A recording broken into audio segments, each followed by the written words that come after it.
sangat cepat ya gantian. Habis lipas 1, kedua, ketiga, keempat, kelima, balik lagi, pastikan lagi, lipasin lagi. Tidak nyampe 30 menit. Itu cuma satu, hukuman mati itu aja. Itu bagi kami, keluarga, itu belum setimpal. Kita seolah-olah menganggap anak umur 16 tahun sama kelakuannya, sama cara berpikirnya dengan 9 tahun, dengan 5 tahun, dan seterusnya ke bawah. Tidak, ini sudah beda jauh.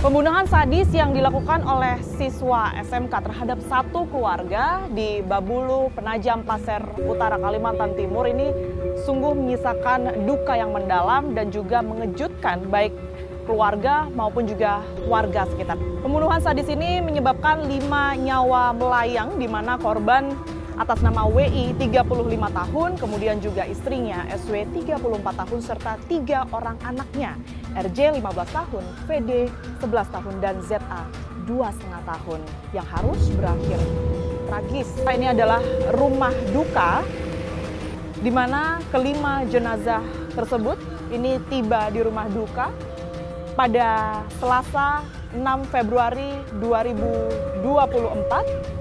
Terdapat warga sekitar yang beramai-ramai untuk melihat secara langsung kedatangan dari kelima jenazah tersebut.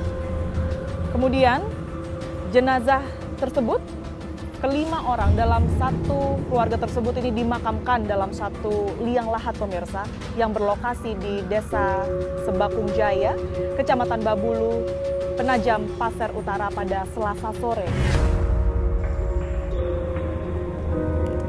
Nyawa 5 orang dalam satu keluarga seakan tidak ada harganya di tangan satu remaja yang membunuh satu keluarga sekaligus dugaan motif asmara.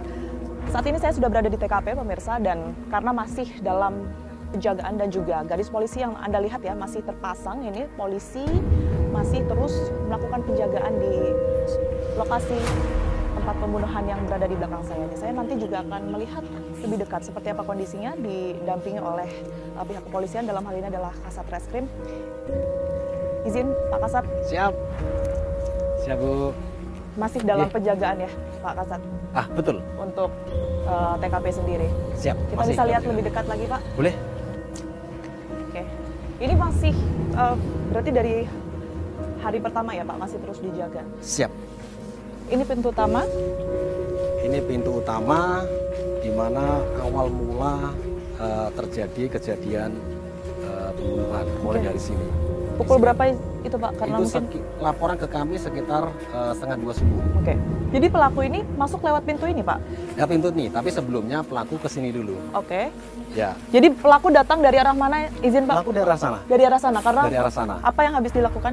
Karena rumahnya di sebelah sana. Oh, rumahnya berapa rumah dari sini kira-kira? Ada 2 rumah. 2 rumah dari sini adalah rumah pelaku. Rumah yang diduga pelaku dari sana ke sini memastikan apakah ada korban di dalam atau tidak. Nah, ternyata motornya kan tidak ada. Ya.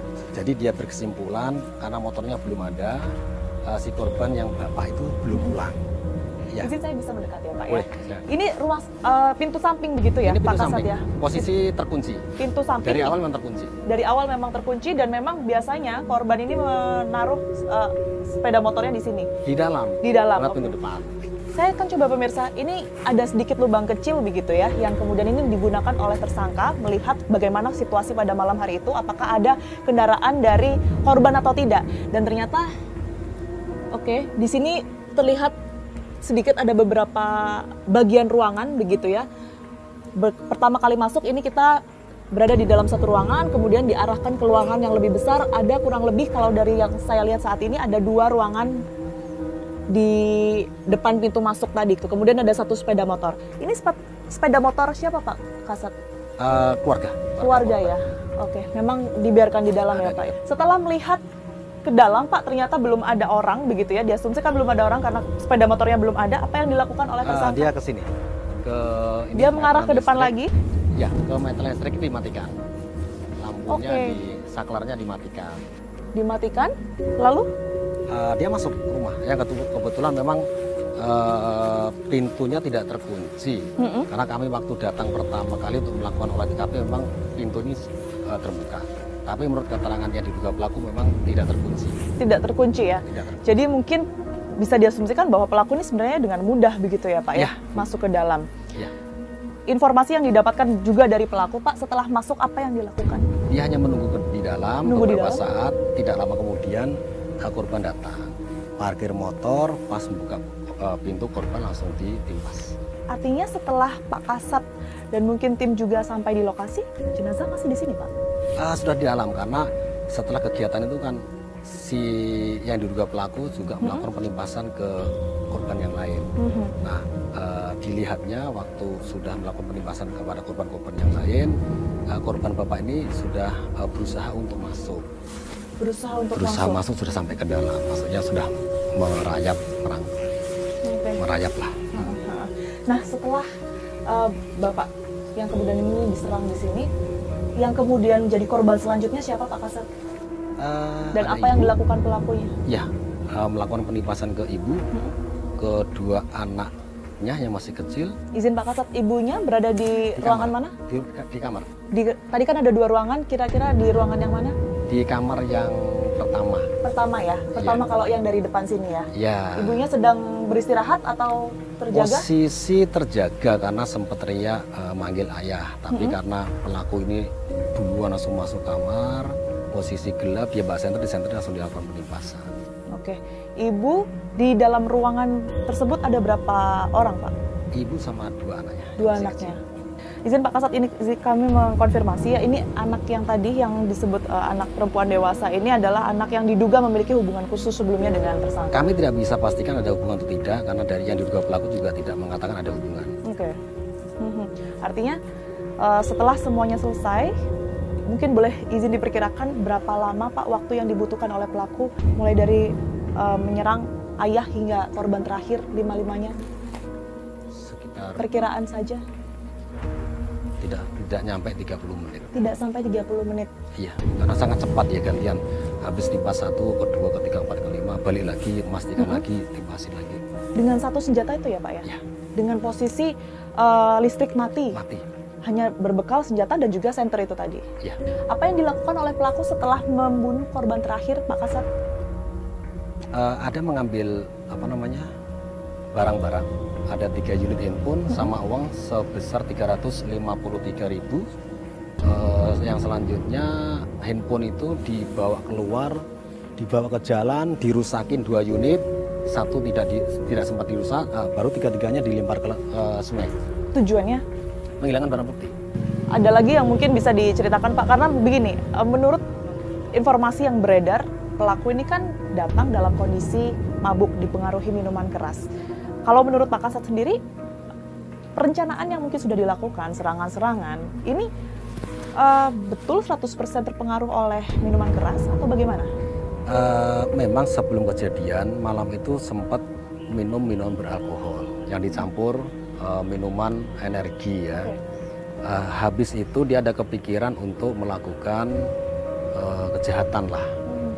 Pas dia pulang nyampe rumah dia kepikiran ada tetangga yang juga ada perempuan, terus ditambah lagi pengakuan dia ya, dia merasa juga sakit hati.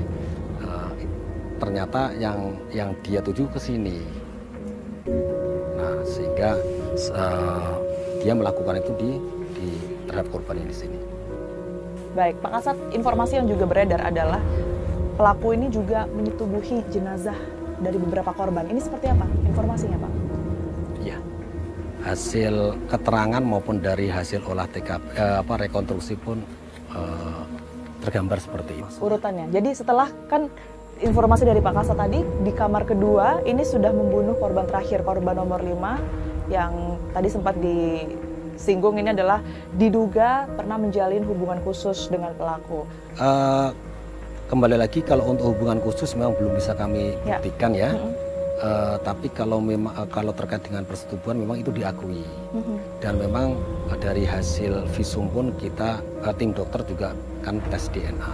habis itu langsung ngambil handphone, baru uang, sejumlah uang tadi. Langsung keluarnya lewat sini lagi? Lewat sini. Dan kembali? Posisi masih terbuka ya. Oke. Keluar, dia nyalakan lampu lagi. Oh, sempat menyalakan lampu lagi ya? Sehingga ya waktu kami Bekas melakukan olah TKP, kita dapatkan berbagai darah sama yang di... Oh, ini ada bekas-bekasnya ya? Ini kita sinkron lah antara hasil olah TKP dengan keterangan-keterangan saksi maupun daripada yang diduga pelaku. Setelah nyalakan lampu dia ke sini. Dia kembali lagi ke jalan utama ya? Ke sini. Depan. Ya. Di sini dia sempat merusak 2 unit handphone. Di sini dia sempat merusak 2 unit handphone. Milik siapa itu, Pak? Yang juga milik korban. Milik korban.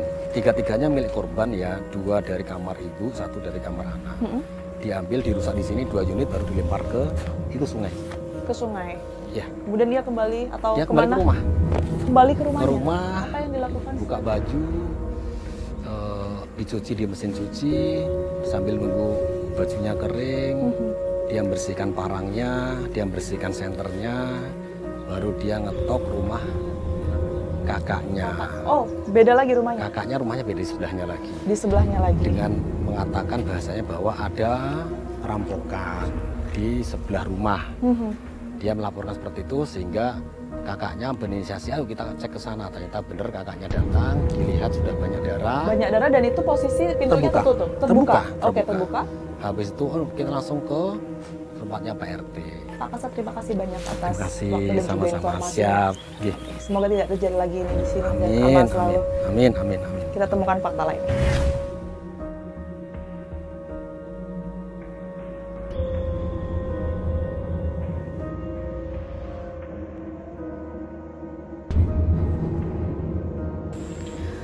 Saya mencoba untuk melihat ke dalam karena kita ketahui ini masih dalam garis polisi, tidak bisa mengakses ke dalam, dan dari sini terlihat terdapat satu ruangan kosong yang diduga ini adalah ruang tamu karena kita asumsikan ini adalah ruang pertama ya, tempat di mana pelaku ini melancarkan aksinya dan juga sang ayah dari keluarga ini masuk melalui pintu ini. Terdapat satu alas tidur atau semacam karpet begitu ya di bawah, hanya ada itu yang saya lihat, dan juga ada satu sepeda motor yang juga tadi bisa saya lihat dari samping.